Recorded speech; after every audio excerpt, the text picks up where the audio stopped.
যেসব সিটি কর্পোরেশনের মেয়াদ আগে শেষ হবে সেসব জায়গায় নির্বাচন আগে হবে। সেক্ষেত্রে ঢাকার 2 সিটি এবং চট্টগ্রাম সিটি নির্বাচন প্রথমে হবে।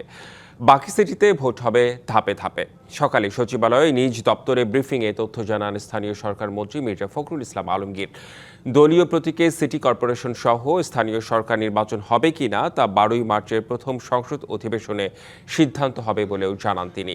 সচিবালয়ে তার দপ্তরে সদ্য নিয়োগ পাওয়া 6 সিটি কর্পোরেশনের প্রশাসকরা দেখা করেন। মির্জা ফখরুল বলেন, আমলাদের চেয়ে ভালোভাবে কাজ করবে বলেই রাজনৈতিক নেতাদের প্রশাসক হিসেবে নিয়োগ দেওয়া হয়েছে।